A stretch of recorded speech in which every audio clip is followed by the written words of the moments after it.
Just want to make sure and everybody understands that I'm not promoting serial killers or murderers. I have an interest in serial killers.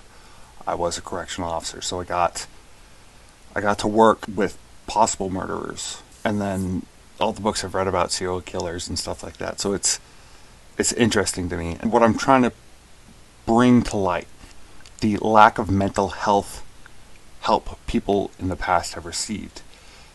And some of these murders could have been prevented if there was significant changes in mental health. If there was treatments that actually worked instead of locking them away. It's a hard, because there's some people that should not be out in society, and they're not fixable. They're not. You cannot.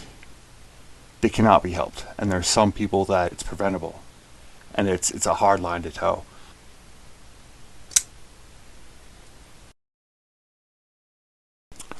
So at the top of the list is Maine's first recorded serial killer. It's debatable. I mean, we had the British and the French fighting, so there's multiple massacres and those colonizers. But our first in the top of the list, Mary Cohen, also known as the Borges of Maine. She was born in 1863. Maiden name, Mary A. Knight, and she was born in Plymouth, Maine. Mary died in 1898 at the age of 35 at the Maine State Prison in Thomaston, which is no longer open. At some point, or after Mary was born, her family moved to Dixmont. A short time later, she was of age and married a man named Willis Bean. They had money issues. Willis wanted to become a doctor. The state of Maine would not let him become a doctor due to some licensing issues. They wouldn't just let him pay money to become a doctor and receive a license. He actually got to study for that. So he moved out to, I think, Ohio to include Mary. But before this is when it gets kind of shady. They didn't have any money, and they wanted to move. So what did Mary do? Her first child died, suffocated, accidentally, in their bed. And I don't know if it was before or after they moved to Ohio. The other two children came down with stomach ailments, which poison. He mortgages his property in the state of Maine and then uses that money to fund, or just say, here's my money, give me a license to be a doctor. But before he could finish that, he dies of stomach ailments, poison. So Mary moves back to Maine and is living on the property that he mortgaged with his parents, so her in-laws. And there was a struggle there. She gained the property, sold the property, gained some money, I think. So. Anyway, she gained financial standing from him dying, which is an ongoing theme. From there, she married another man, and with the same name, Willis. Husband number 2, Willis George Taylor. He died of stomach ailments also. Still in Dixmont. She didn't move out of Dixmont. She didn't move away from that area. And so he dies. She inherits his estate again. So now she's on husband number 3, Elias Cowan. He has a big chunk of property. He also has a son. She starts to poison the husband, the third husband. He starts to get, his stomach starts to hurt a lot. Stomach ailments. But Mary realizes that she doesn't inherit. If he dies, she doesn't inherit the property or estate until his son dies. So until her stepson dies, she doesn't get anything. So she puts poisoning him off and starts poisoning the son. The son dies, and people start to catch on because it's Dixmont. It's in the same area. They're like, there's a lot of family members dying of stomach ailments that are related to you, Mary. They have the technology to collect the forensic evidence, but they knew by that time how to test for it. So they test the husband, and he is way above any healthy level. And of course, they test the the dead stepson, and he's the same. So they arrest her and convict her. She was only convicted of killing the one stepson, though. So out of 6 possibles, they got 1 actual out of her. Her first recorded serial killer in Maine.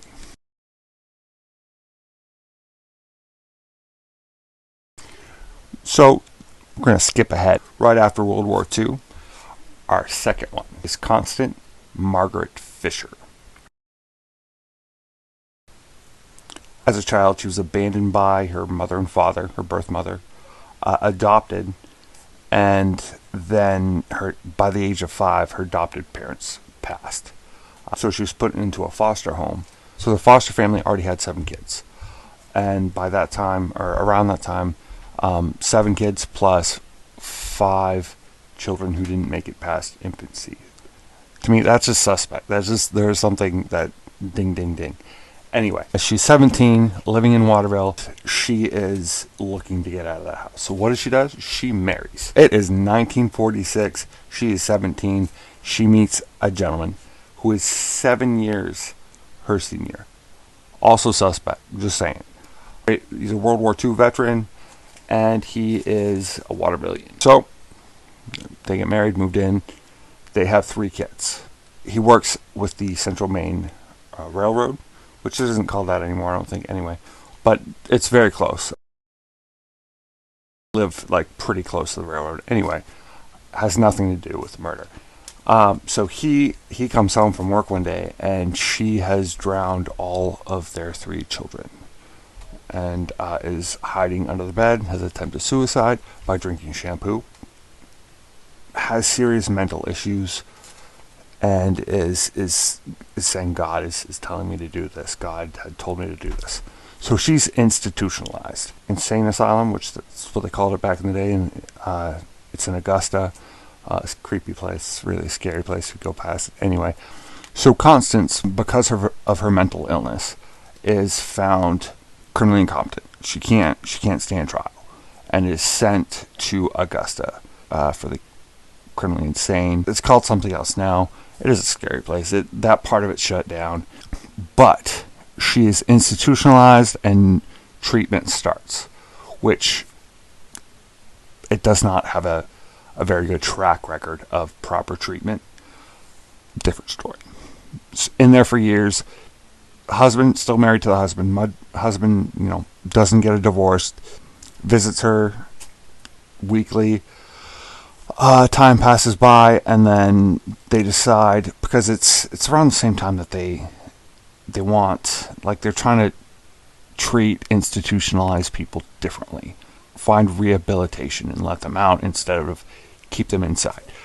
They release her. He brings her back to the same home where she committed the murders, and it's the same house. It's back to life, back to the same exact life. But they have 3 more children, and she drowns them again. Drowns these children.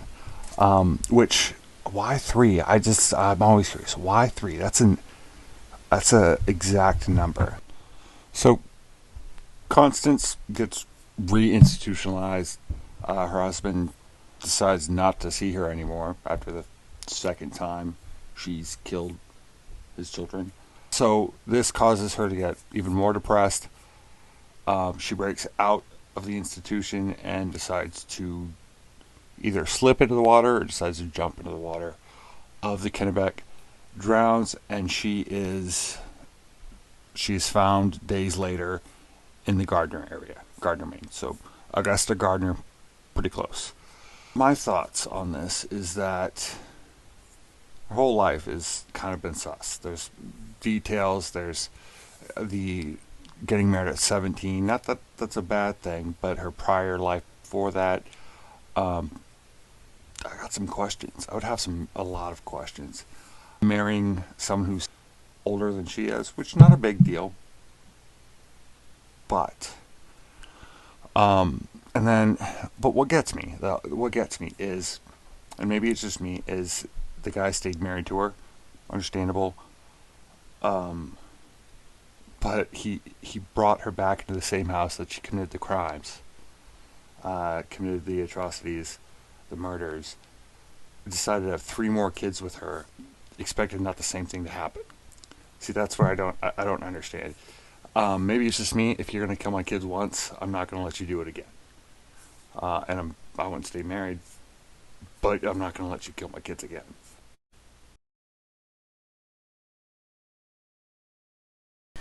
So we're gonna go back in time, back to the before the first story, before the first serial murderer.